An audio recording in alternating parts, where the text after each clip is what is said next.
And I still wave my head and dance around a bit to that music as it fades, well chosen by John. Welcome to this episode of season 4 of the Dr. Tech Show, where myself, Pauline Roche, and Sweyn Hunter, and often guests talk about digital topics, including the world of online communications and digital inclusion, in a show which was the brainchild of digital storyteller, the late John Popham. And let's start with the weather. I've just come back from Glasgow. It was very cold. But here in Birmingham, it's a little bit warmer, but still quite cold. But I've got blue skies and waving trees outside my window, so it's a mixture. But hopefully the blue skies will last a bit the rest of the day. What about yourself, Swain? Well, I'm so far north from anywhere you've been this week, and I'm in Orkney as usual, and it's a bit of a horrible day, blowing a gale, quite cold, overcast, grey, bits of rain, but it's just normal for the time of year, I guess. Okay, okay, we won't complain too much as long as we can get out That's the right. door. That's the main thing. So we got some dates. We're going to go forward and back of this, the date we're on today, which is the 13th of November, because we weren't on last week and we just picked up a few dates. We want to keep reminding people that these things happened and happen and are worth celebrating. So last week was Trustees Week, and the theme for 2023 was Many Voices Working Together with Purpose.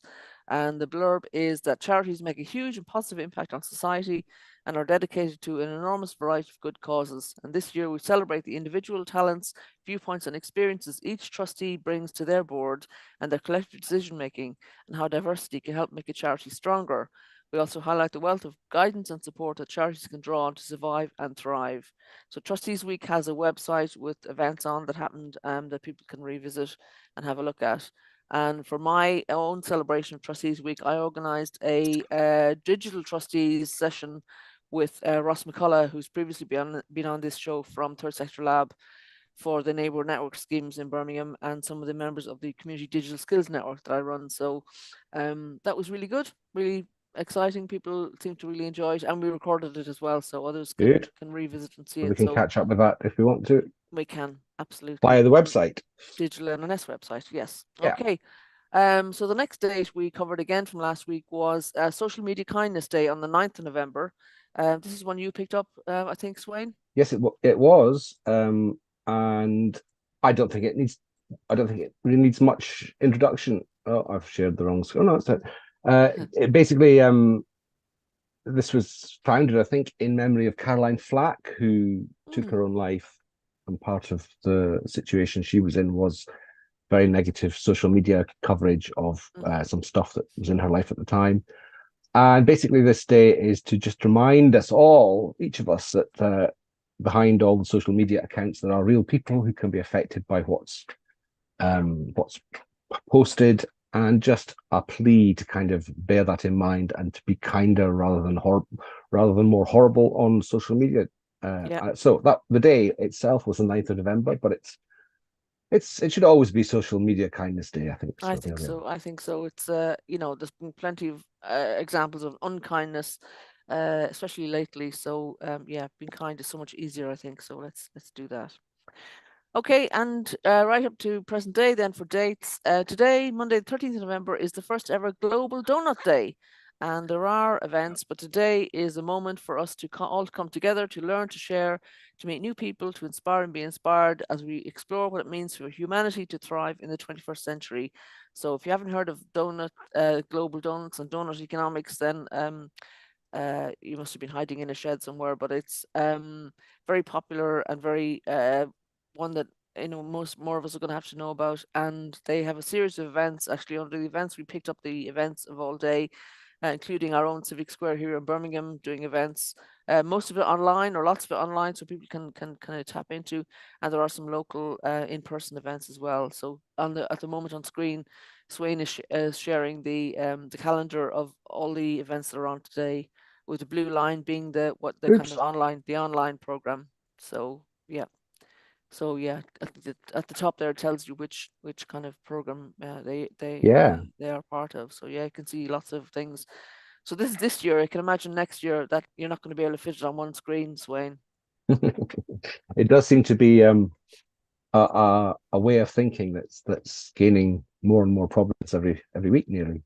Yeah, Although I have to absolutely. admit that when I saw this on the list, my first thought went to baker shops, but but no, it's great. The I love the metaphor of the donut of as a means of trying to get everything in balance, Yeah. all the various aspects of activity and development and service delivery and all that stuff.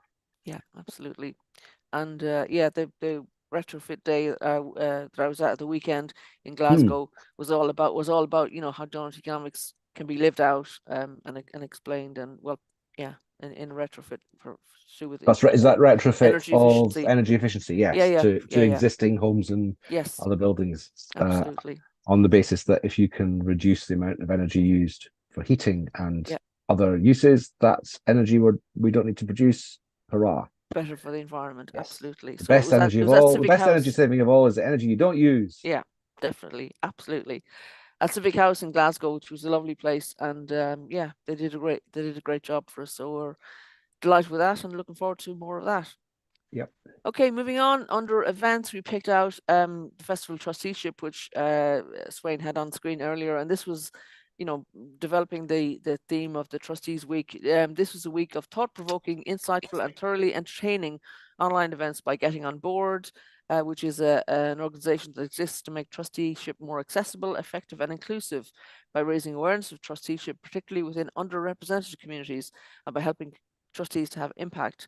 And this was a week to help people consider to become and be brilliant and effective trustees. And they had four strands in their festival: thought leadership, aspiring trustees, good governance, and trustee recruitment. So I think as Wayne is showing on screen, the material is still online, so people can revisit it and see what what might appeal to them about being a trustee, if they already are one, or if they want to consider becoming one. Then they can visit some of these thought strands.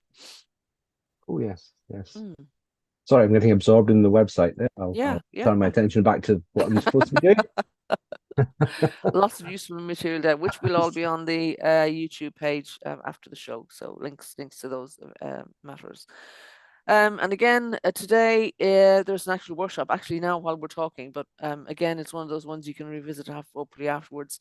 And this is a workshop about doing digital inclusion, participation, action, digital stuff is how it's being headlined.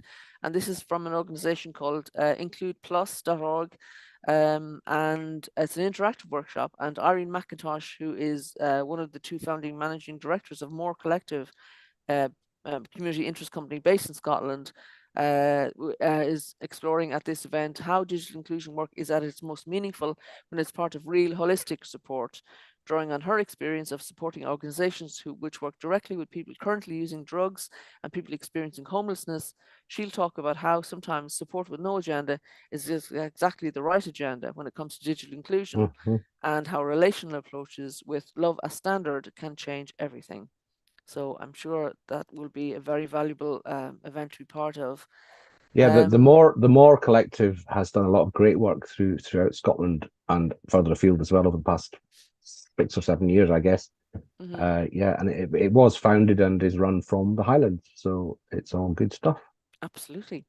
They actually we have a link at the bottom of our notes about this digital participation during the pandemic, which More Collective Hmm. has on YouTube, and we can provide a link to that. That Mhm. was in September 2020, but all still relevant stuff, as we know, for the Yeah, groups that we're working with. I'm So pretty yeah. sure they were quite a big, important partner in the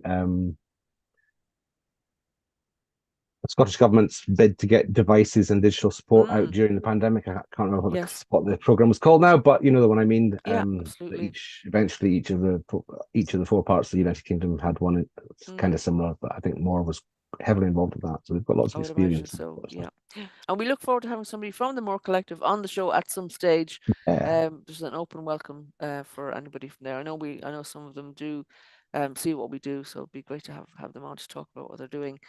And the next date was today, as we say, Global Donut Day, and some events and program which we looked at earlier. And then the last of the events we picked up is to do with AbilityNet, which is an organization that promotes accessibility, online accessibility for people with disabilities. And they do an annual event, and this year, every year, it's called TechShare Pro. So TechShare Pro 23 is happening on the 14th and 15th of November this week. And it's Europe's largest gathering of accessibility and inclusion professionals and their allies, and it's both online and in person. and includes plenty of time for networking and the chance to connect with people from all sectors who believe in a digital world accessible for all. It features speakers and contributors from a huge range of experts, including business, disability, accessibility, higher education, government, charities, and many more. And their key themes for 2023 are AI and accessibility, the business advantage of accessibility, media representation of disability, accessibility and procurement, inclusive communications, empathy labs, plus product demonstrations, workshops, networking, and much more. So if you're interested in that matter, and who isn't, then please do click onto the link, which we will share in the program notes. That's And Friday. feel Tomorrow and Wednesday, I think, yeah, isn't it? tomorrow and Wednesday. Yeah, I'm sure there's something for everybody in that in those AbilityNet events. So great. Okie doke. So we'll move on to the stories we've been picking up along in the last few weeks on digital communications, digital inclusion, etc., digital skills. And the first one is actually refers to Include Plus, which I picked up from the website when I was looking at the event that they're running today. And it's the title is Is Digital Equity a Utopian Idea? And I know that we've talked about digital equity before with Cara Allman, who's sadly gone back to the US now, but it's the ideas are still pertinent. And this is an article that talks about how a digitally equitable world would be a place where all people can access and use digital technologies to meaningfully participate in society, democracy, and economy. And they say, just imagine no systemic barriers, and anyone, regardless of the gender, identity, race, disability, and/or socio-economic status and other intersectional factors, would have the same chances to use and benefit from digital technologies. Those digital technologies would be fit for a variety of uses, would be organized and through different values and principles, and would be experienced in a myriad of ways in relation to our lived experience of being in the world. So they ask the question, how far are we from this becoming the norm? So they're saying in 2023, nearly half the global population aged 10 years and over, that's 3 billion people, has never used the internet. So let's pause and consider that matter. 3 billion people have never used the internet. Oh, over 10 years old. So it's a European problem, with also with 5.4% of children living in a household that cannot afford to have a computer and/or have an internet connection for personal use at home. And then bringing it more close to home in the UK, there are 14 million people who are digitally excluded, and the soaring cost of living has, as we know, has led to many to cancel their broadband subscription. 2.5 million people in the UK are reported to be behind on their broadband bills. Now that was something I wasn't aware of, Sweyn. And that's a serious matter that the digital poverty lines, among others, are looking at. So the next headline there is being digitally poor is expensive. It seems like a counterintuitive, but yeah, being poor is expensive. I mean, digitally poor is more expensive as well.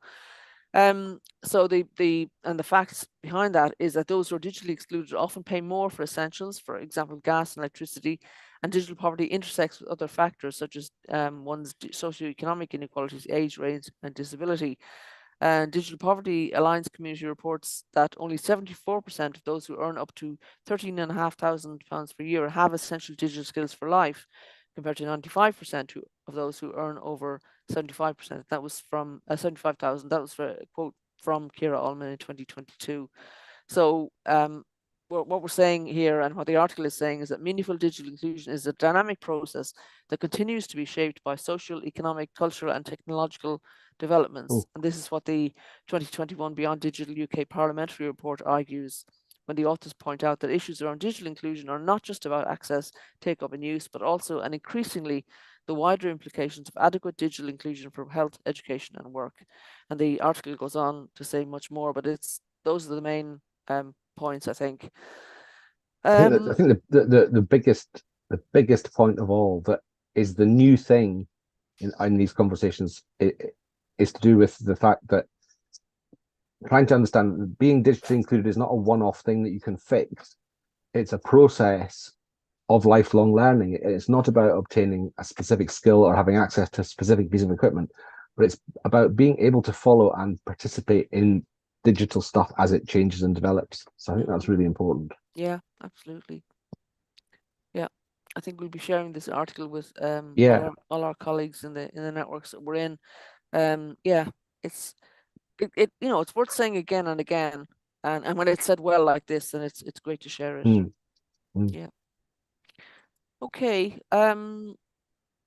So moving on, another article. I mean, yeah, I was going to say something about the articles we pick up sometimes seem a bit negative, but it's the fact, and we need to be informed so that we can make better decisions about how we're spending our resources. So I hope that people feel we're bringing them useful material. I think it's very useful anyway. So yeah. So yeah, this article is called "Bridging the Digital Divide: The Significance of Assisted Digital Services."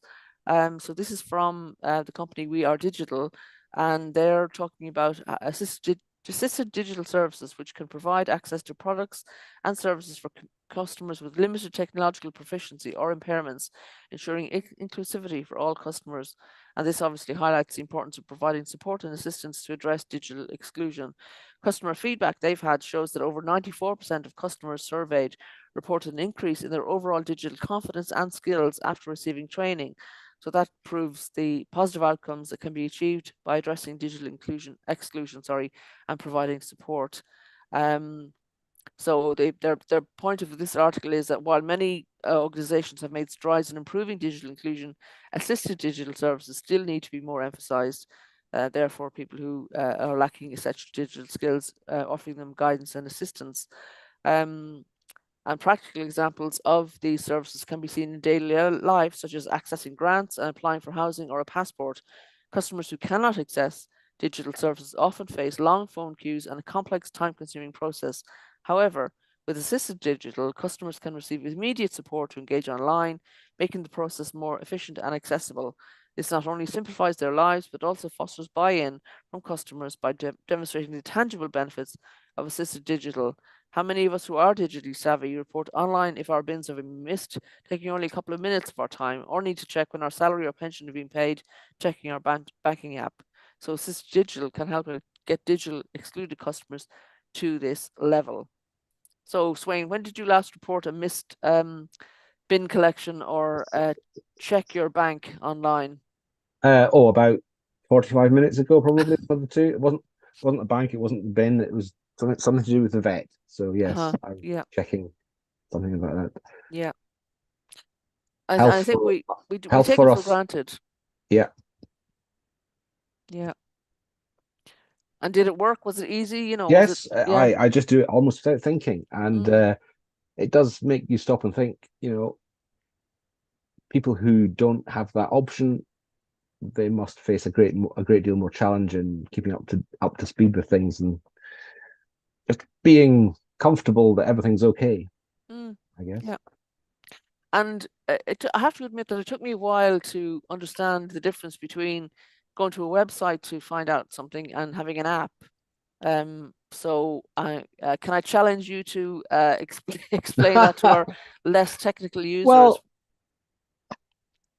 broadly, a website is anything that you access through a browser, and an app, although it gives access to online information, is specially written for some specific purpose and doesn't use a browser, and that's the basic difference. So if you have to download the app to do something, and then on your phone or your device you're clicking on an app to do something, then that's an app. And although it does connect you to the internet in the background, it doesn't bother you with how or why. Whereas if you're using a website, then you have to find the website using a browser and then find the part of the website that you're interested in. And that's the basic difference. I mean, it's not an important difference in my mind. It just, if you're told, if you know how to do something in an app, then you know how to do it. If you know how to do something on a website, then you know how to do it.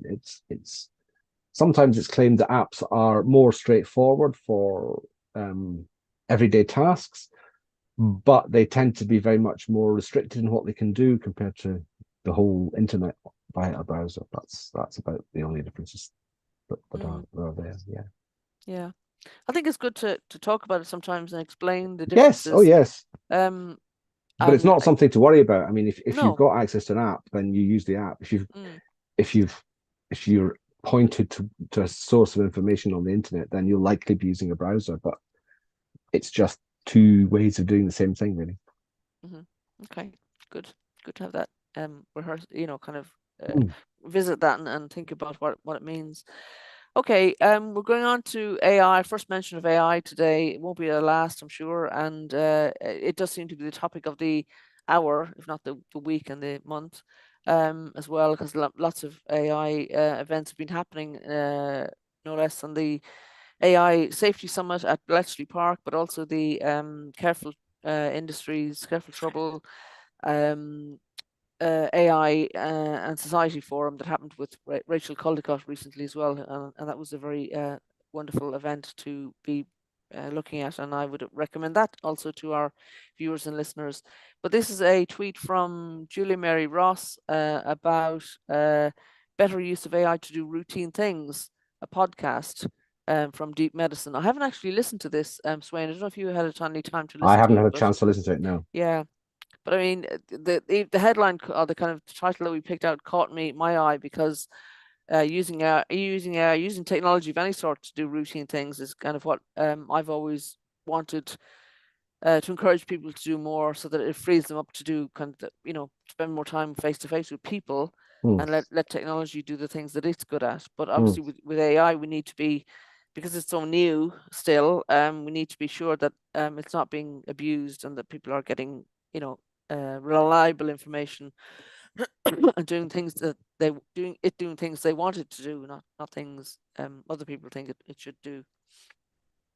Sorry, a bit convoluted there, but I think you know what I mean. Yes.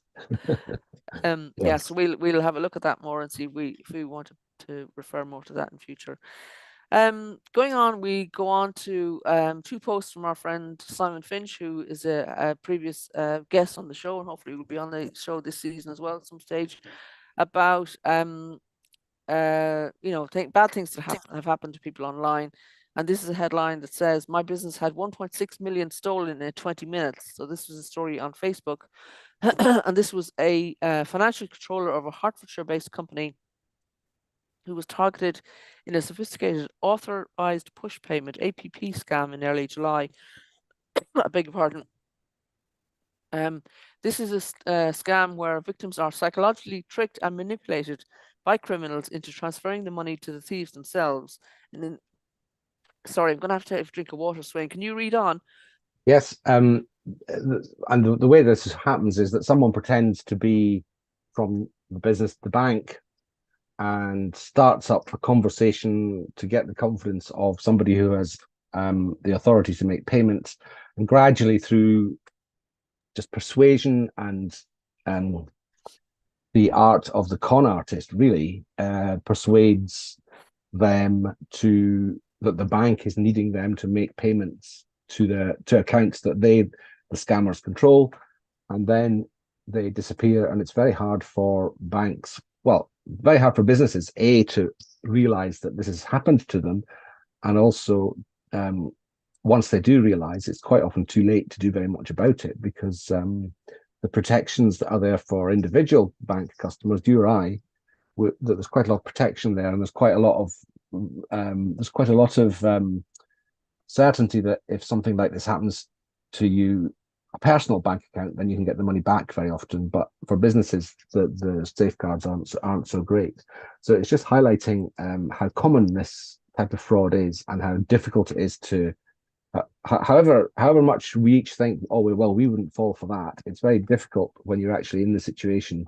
If they've picked a person who's perhaps stressed, or who's overworked, or who's in some other way vulnerable, then they can make lots of money very quickly, dishonestly. Yeah. So this was this particular person. These fraudsters actually stole 1.6 Mm. million via dozens of fraudulent transactions in less than 20 minutes. Mm. This wasn't over days, weeks, and months. This was less than 20 minutes. Mm. Where the person was tricked into giving thieves access to the company account, and the Home Office is actually saying that in the year to March 2023, they recorded 1.25 million cases of fraud, and of these cases, around 4% were investigated, with just over 4,000 ending up in court. So, like, the numbers are enormous. I'm sure the courts will be overwhelmed to be able to handle all of Mm. these. So it's very worrying. The person who owned the company said the case had been handled appallingly by both his bank and Action Fraud. So that's not great to hear. But we hope that most banks do handle things better. And I would still refer people to Action Fraud, the police end of things, just because we need to keep monitoring these things that happen so that other people can be helped. Um, and a top law enforcement official is actually calling for longer prison sentences for those convicted of fraud. He said Adrian Searle, who's the director of the National Economic Crime Centre, said that while the maximum sentence for fraud is currently 10 years, the average sentence is only around 2 years, and even in the most serious cases, still only 4 years. So, people feel they can get away with it, obviously. So that's not great to hear. So we hope that thanks to Simon for notifying us about that story. And another one, it might seem less tragic, but actually, it can be more tragic for the person, the people involved. This one is titled "How to Protect Yourself from Romance Scams," and this is a woman called Cecily who gave 200,000 to her scammer. She says she trusted him completely. She said he'd spent months building up her trust, led her to believe they were in a relationship. So she took out several loans to help him. 6 years later, she's still battling the effects of that traumatic event. She says her future's kind of ruined in the financial sense, and she's still going to therapy. So it fueled her to support other fraud victims through Love Said or Love's Aid. I don't know how you read that. Love Said, a fraud center and think tank. She co-created it with Anna Rowe, who's a former romance fraud victim and activist. And their advice, if you want to protect yourself against scams, is be wary of someone you're dating who's reluctant to meet up. This person must have been reluctant to meet up. Analyze your messages. Check you're not talking to more than one person, because if the phraseology seems to change, then you could be speaking to a fraud group who are trying to fool you. Don't share personal details like your address or workplace, and report any type of scam, as it would help officials protect others, as I said earlier about Action Fraud. So sad to think that happens. Hopefully there are more good people and bad people in the world, but there are some bad people, and we need to be aware of them, and they're online and they're making this their life's work. So we need to be cautious and advise our friends to be careful too. Okay. Thanks to Simon Finch for those stories, and as I say, we hope to have him on the show again during this season. So this is about the next story is about how the UK's online safety bill aims to clean up the internet. So maybe a more positive story here. And the headline, the first line of that was called Techscape. And this says about how the online safety bill sprawls across many corners of the internet to deep fakes, viral online challenges, and protecting freedom of expression. And this bill is about to become official. This article from The Guardian in October says the much debated legislation is due to receive royal assent and therefore become law imminently. And the purpose of this act is to make sure tech firms have the right moderating systems and processes in place to deal with harmful material. Ben Packer, a partner at the law firm Linklater, said this means a company cannot comply by chance. It must have systems and processes in place to, for instance, minimize the length of time for which illegal content is present. And he adds that if those systems and processes are deemed to be not up to scratch, platforms could be in breach of the Act. Even if a platform has no illegal content present on its service, it could still be in breach of the Act. Likewise, the mere fact that illegal content does appear on the service does not mean it's necessarily in breach. So there's some kind of a bit of confusion, it seems to me there, but it's important that the companies kind of make themselves aware of this, so they are not in breach of this Act. And this bill is based on three fundamental duties: protecting children, shielding the public from illegal content, and helping adult users avoid harmful but not illegal content on the biggest platforms. So we look forward to hearing how that plays out. As the time goes on. Any thoughts on that, Sweyn? As you say, it'll be very interesting to see. I mean, this is a hugely complicated area to actually make rules that, on the one hand, have the effect that you want them to have, and on the other hand, don't have effects that you don't want them to have. So it's been rumbling on for a long, long time. This. I think most people, including myself, will be a bit confused about what's made it into the actual eventual legislation. I think the Act did, in fact, become a law since this article was written. But as to what exactly it says, I'm slightly behind the curve with all the changes and things that were made, because it's been debated for a very long time now. Yeah. But hopefully it will result overall in a reduction of harm and a reduction of content that's either damaging or unpleasant to people who don't want to see it. Yeah. And we go on to another story about how people might have been misled, shall we say. And this was from a story on LinkedIn, and Jenny Radcliffe, who's also known as the People Hacker, I think that's what it seems to be implying on the title. Yeah. We've titled the article, "Commuters recently asked to sign up for free unlimited TV, film, and sports content." And this was an experiment in support of the Be Streamwise content campaign, an initiative she says she's delighted to support, formed in partnership with key bodies across the sports, film, and TV industry to educate the public on the very real consequences of illegal streaming, sometimes inaccurately seen as a victimless crime. 1 in 3 illegal streamers in the UK, 32% of them, say that they or someone they know has been a victim of fraud, scams, and identity theft. So the article goes on to say that these unofficial streaming services are operated by sophisticated criminal networks and loaded with malicious links, backdoors, and tricks to access people's digital and financial information. They look extremely professional and often use social engineering techniques to entice people to use the services, which makes them extremely vulnerable to scams, cons, and fraud. And many people don't realize or are willing to ignore the fact that using these sites is also illegal. So there is a video in the post, Sweyn. I don't know if you're able to play it. Yes, I should be able to. Yep.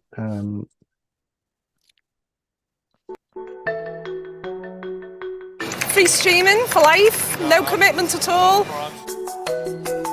We are offering a free streaming service. How long? For life, mate. Free streaming for life? For life. Oh, okay, I'll sign up. Why not then? Why not? Exactly. Just need to sign up. Yeah, you just need to fill in some details.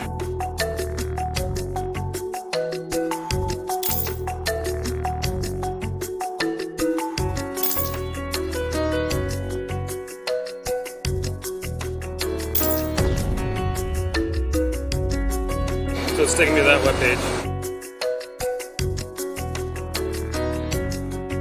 Ooh. I've just let criminals in. Is there anything that's worrying about this? Quite a lot. Yeah. I see what you did there. This is actually a campaign to warn people about the dangers of illegal streaming. Do you know what happens if you carried on with that? No, I don't. Tell me. The minute you connect, you are opening yourself up to malware coming onto your system. 1 in 3 people who connect to these, they get scammed or hacked.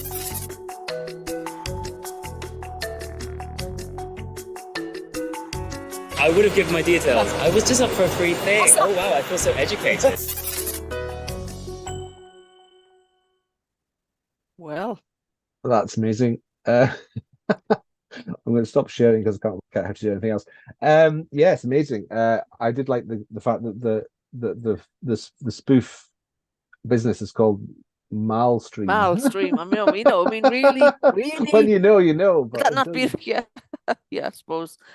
But yeah, I mean, in fact, there was quite a lot of similar scams and problems around the Island Games in Guernsey. All of their online presence, all their channels got spammed to death with people offering free live stream of the games and asking for bank details and all sorts of things. And it was just a complete scam and con in much the same way as that video, which for me plays here, has just shown us. yeah. If it's too good to be true, it's probably too good to be true. Yeah. So how did the Highland Games handle it? It was very difficult because all they could really do was continuously block an endless stream of new people who were all new accounts who were all sharing the same dodgy links and wrong advice. It was quite a thought, and it could happen to any organization at any time. But it's particularly clever to target something like the Island Games, which was offering lots of free live streaming. So there's enough there to make you think, oh well, maybe I'll get, Anyway, that was all of those things that ask for bank, particularly bank details or name and address. Yeah. don't give it out unless you're really, really sure. Mm, And if yeah. you do give it out, know what to do afterwards to recover the situation. Because as I think it was Simon Finch said, it's not when you get scammed online, probably it's It's not sorry, it's if, not it's when. Yeah. when, yes. Yeah. Yeah.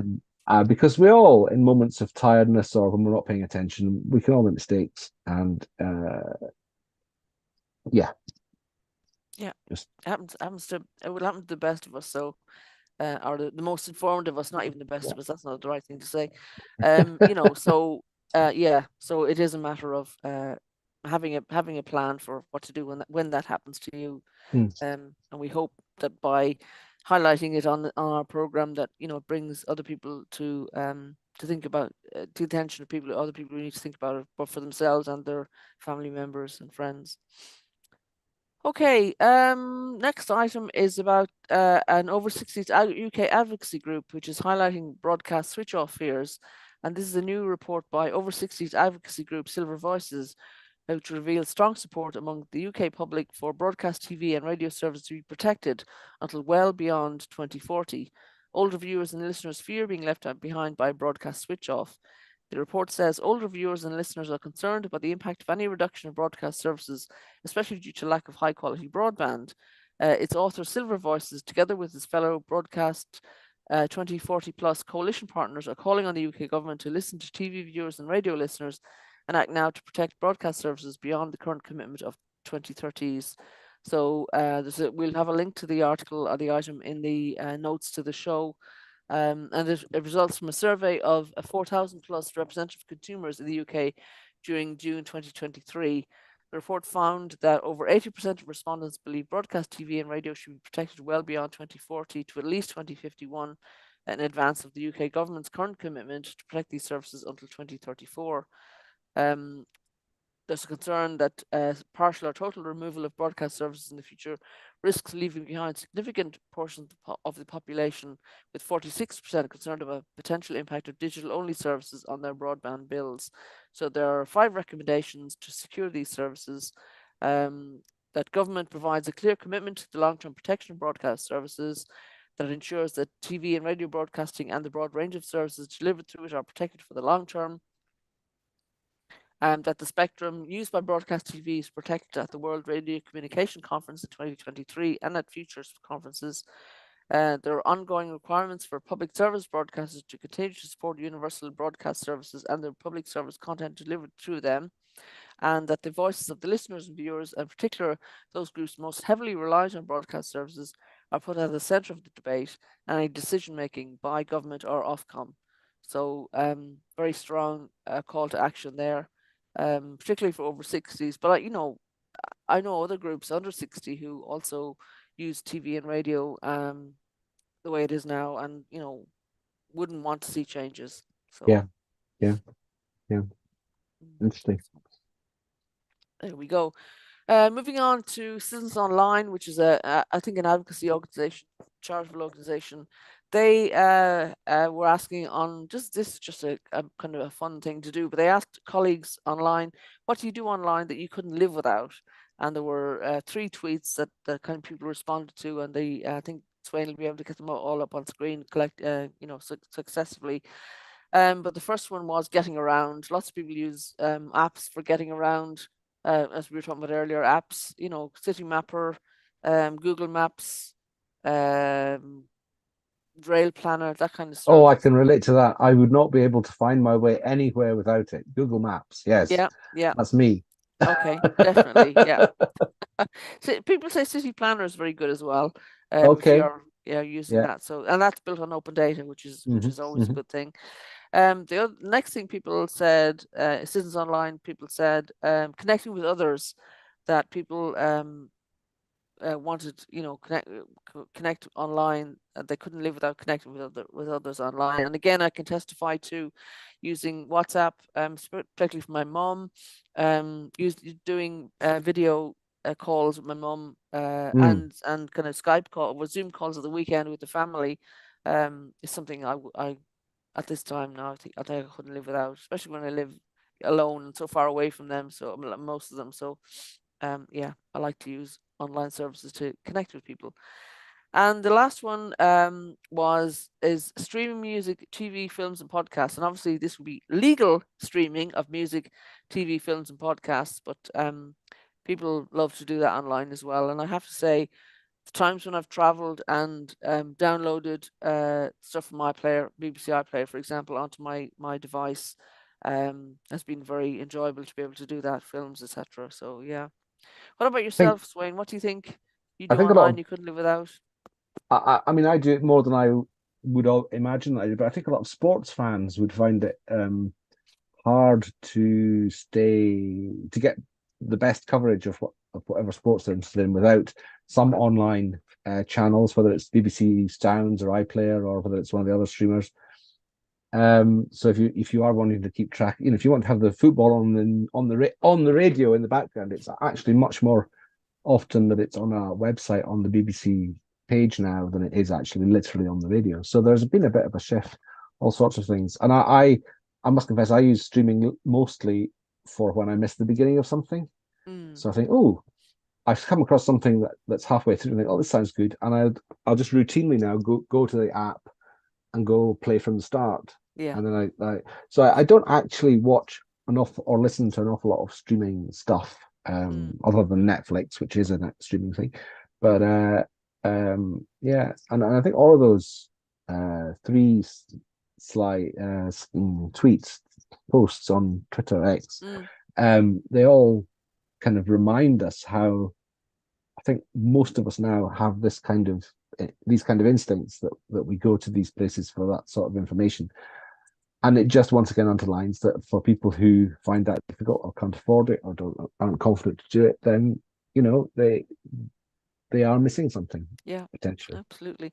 Have you ever combined like radio commentary and a TV or other streaming, to get kind of someone else's commentary on Oh something yes, you're watching? yes, Yeah. yes.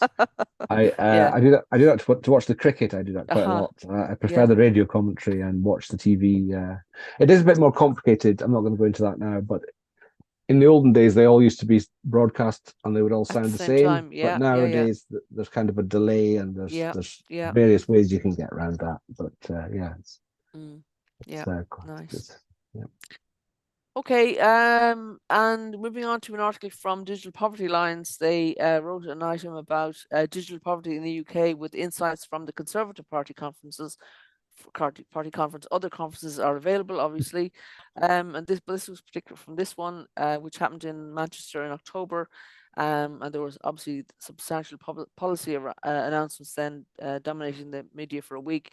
From a digital inclusion perspective, they point out there were some relevant discussions taking place at the fringe events delivered by organisations such as the Centre for Social Justice, Virgin Money, NACRO, the Trussell Trust, and the Educational Research Foundation, and also the Digital Poverty Alliance with Currys, which considered the approach to ending digital poverty across all 4 nations and the responsibility of all sectors for doing so. Many panels had ministers present and provided a unique opportunity to ask them questions. And a subject that was high on the agenda was the need to upskill and meet the changing demands of the UK's workforce. Many panels also touched on the need to motivate and reassure older people who are reluctant to interact with the digital world that it is safe to do so. Other digital inclusion conversations, they reported, discussed the need for greater coordination between organisations who work to end digital poverty and between government departments, as well as the need to devolve power to local authorities to deliver digital inclusion initiatives, allowing them to be targeted to the needs of local citizens. And I can certainly testify in Birmingham that the local digital inclusion team do very much respond to the needs of local citizens. That's the digital inclusion team in the council, so more power to them. The Digital Poverty Alliance event was called A Digital Future, a UK-wide approach to digital inclusion, featuring panelists including Paul Scully, MP, Minister for Tech and Digital Economy, Kirsty McIntosh, Head of Partnerships, Scottish Tech Army, Moira Thomas, Director of Sustainability and ESG at Currys, Matt Robinson, Head of Nations and Regions in Tech UK, Sarah Jane Sewell, Director of Digital Tories and chaired by the interim DPO CEO, Elizabeth Anderson. I believe she's full-time CEO now, being confirmed. Anyway, the panel facilitated an important discussion on the priorities of the government, third sector organisations and industry in ending digital poverty. Panelists called for an updated digital inclusion strategy. The minister argued that the 4 pillars that construct the 2014 digital inclusion strategy remain the same, despite the technology landscape changing drastically over the last 10 years. Okay, I think there's probably room for more debate on that. That's what I'm saying, not the article. Other proposals highlighted to the minister were the need for a designated digital inclusion minister and improved collaboration between the Department of Science, Innovation and Technology and the Department of Education to improve digital literacy in the UK. Yes, certainly would agree with that. That'd be a brilliant thing to see. There were conversations, the article goes on to say, concerning the cost of living crisis, inevitably, with prices rising exponentially over the last year. Thus meaning less people being able to afford broadband bills, and 1 million consumers, as we know from Citizen Advice, cancelling their broadband contracts in the last year. Various internet service providers have responded by introducing a social tariff, but amongst panelists on our Fringe event, there was a consensus that these more affordable rates are not being advertised effectively. Also, I think from what I've heard anecdotally, Sweyn, people feel it's a stigma with getting a social tariff, so they might not be as popular as people would like them to be. Yeah. The minister wants to awareness to increase, of social tariffs awareness to increase, and he's working with industry to make it happen. Other suggestions were heard, including scrapping VAT on social tariffs to make them more affordable, or using the VAT collected through them to fund digital inclusion initiatives. Neither of these were supported or opposed by MPs that were present. There's a telling line in an article, if ever there was one. Oh dear. Yes, indeed. Yes, I won't. It speaks for itself. I'm not going to. Yes. I don't think I could say any more on that. Okay, great stuff. Okay, we're moving on to highlighting Tech Buddies, which is an initiative in Berkshire, and this was for to help. Sorry, I'll read what the article says. Berkshire Vision is a working name of Berkshire County Blind Society, established in 1910, has an organisational history stretching back over 100 years, and an independent local charity operating within Berkshire. And their Tech Buddy service helps to bridge the digital divide and provides one-to-one support with mobile apps, accessibility tools, online shopping, and more. So this is to address the issue that people with sight loss are twice as likely to be digitally excluded as other people. Tech Buddies, many of whom are visually impaired themselves, are here, they say, to help with any gadgets. Can you read on a bit there, Sweyn, please? I'm on a different page, I think, from you, okay. But I'll read a bit of this anyway. Yes. Your Tech Buddy can work with you at your own pace to achieve the outcome you're looking for, whether you want to video call family and friends, order shopping online, set up a smart speaker, or anything else you can think of. That's a wide remit. And so whether you've never used a device before, or whether you are already tech savvy and a whiz kid yourself, but you have a particular question, the Tech Buddies are there to help. And as we quite often say, and as I know AbilityNet always says, no question is silly. If you have a question, ask it. And Tech Buddies then are happy to show you as many times as you need to be shown how to get around the problem, or how to satisfy the requirement that you have. So that looks great. So they offer devices as well as advice, and that looks like a great service for visually impaired people in Berkshire. Absolutely, including devices include a connectivity solution, which includes a MiFi router, SIM card, and smart device. So they've thought of a lot of things there, not just, it's the combination of things. Yeah, it's the full package. Data and skills. Yeah, absolutely. So yeah, more power to them. And maybe we can get somebody from Tech Buddies or Berkshire Vision on the program to talk about what they do. It'd be great to hear some stories about how they've helped people do good work. So moving on to another article from Digital Poverty Alliance, who obviously major in the field that we're working in. This is an article about community-led digital inclusion support, and they're asking about how do you reach people who aren't online, how do you engage people who simply aren't interested in learning digital skills. And there are 2 questions they say they hear all the time from a range of stakeholders, and they usually give the same answer through local digital inclusion hubs. And this refers to the 3,000 plus organizations that form the National Digital Inclusion Network. And these hubs provide community-led support, helping people to access the internet, do basic and essential online tasks, and learn basic digital skills so they can make the most out of the online world. They reference the 1 in 14 households offline and 10.2 million people lacking the basic digital skills. So this support is essential. Digital divide gets deeper every day as more services move online, and the cost of living crisis forces households to cancel broadband packages. They reference the recent House of Lords Digital Exclusion Report, which recognised the importance of community-based support in addressing the issue.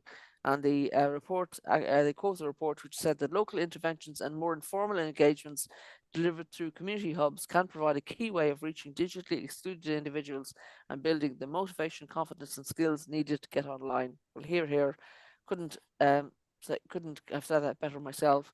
The article goes on to say these local digital inclusion hubs reach people who are often furthest from being online or who would be very unlikely to attend formal learning at a college, for example. They're trusted spaces with incredible teams to understand their communities and how to reach them. And I can testify to that myself, Sweyn, having led the digital literacy project at Northfield Community Partnership up to last year, where digital drop-ins, attracted people who just wouldn't have gone to a more formal learning venue. They just wanted to know what they wanted to know, So they didn't want a class. They wanted how do you do this? Yes. How do I reach that? How do I? So yeah. So well done to them and all the digital inclusion hubs around the country. Only 3,000. I'm sure that number can. I know that the National Digital Inclusion Network are keen to increase the number of hubs. So if you're a community organization from a community organization that helps people get online in some way and use the internet in the way people want to use it, then do contact the National Digital Inclusion Network and see about becoming a registered hub, because you can open the doors to more assistance there as well. So moving on to our friends at Digital Unite, they have a digital champion program planner.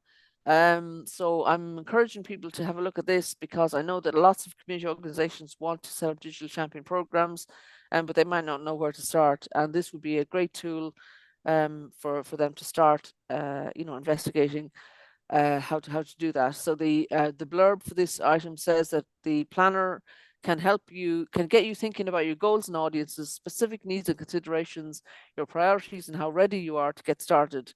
They promise there's no strings attached, and at the end you get a tailored report of recommendations and a free practical guide on running a digital champions project. So that sounds like a winner. It looks like you might even get a t-shirt. Goodness me. I don't know about that, but I'm sure t-shirts are available from some projects. But yeah, I mean, I know that in Birmingham, for example, and a lot of organizations are keen to build, develop digital champion programs, including through the neighbour network schemes that I support. So with my work, so I'm kind of encouraging people to look at this as an option. And I know that the City Council digital inclusion team is keen also to see more digital champions around Birmingham. Other cities are available, obviously. So I'm going to be encouraging them to look at this as an option to kind of get, keep the ball rolling. They've already started, so yeah. It'll avoid organizations trying to reinvent the wheel. Exactly. I mean, really, it does. It won't quite be a turn. It won't quite be how to set up a program out of the box. But it'll give you all the approaches. It'll give you all the things you have to consider, all the costs, all the benefits, all the ways of persuading people, and the ways of being most useful. And why would you not follow a program like that if you had something similar in mind? It makes sense. Yeah. We know that there are various digital champion programs available, and this is just one expert charity that is offering something that's free for others to explore using, and they can either use Digital Unite then as their program or other programs, but this gives them a tool to use in any program that they're planning. So highly recommended. We go on to celebrating 1 year of our Connect More Digital Skills program, and this was a program delivered by Virgin Media O2's Business Connect More program. Have we got time to look at the video? I think we probably have time to look at some of it. Yes, that'd be good. Yeah. If I can find how to put it on the screen, here we go. Because knowledge is power, and you can never be too old to learn.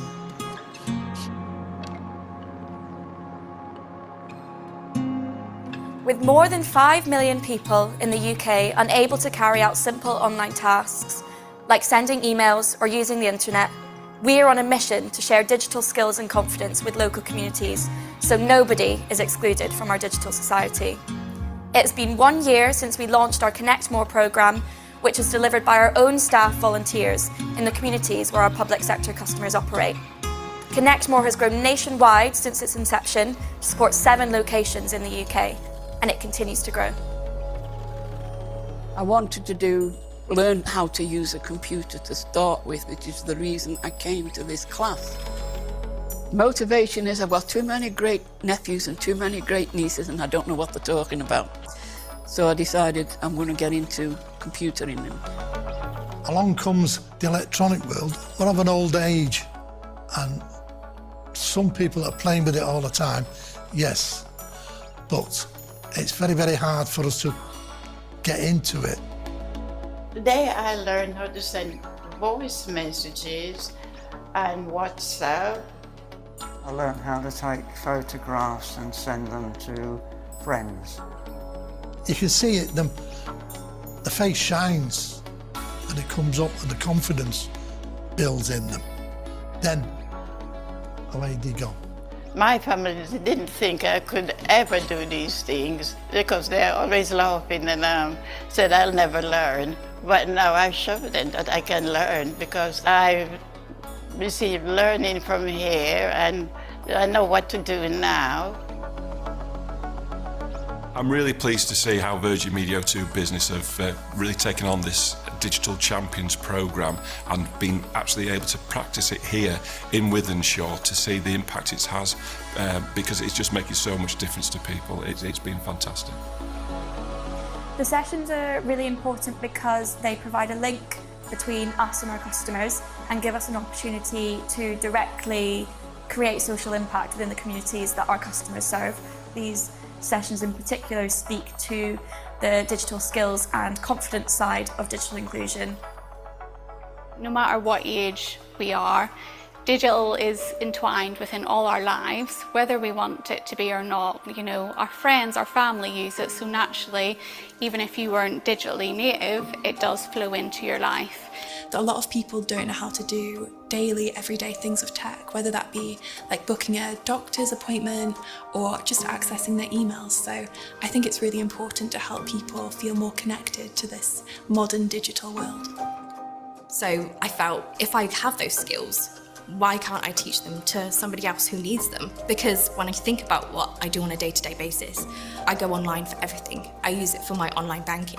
I can't step out of the door and do my day job without going on my laptop. So I thought if people like me were in the same boat and weren't able to use a laptop or weren't able to use Word to make a CV, they might not have the same opportunities as me.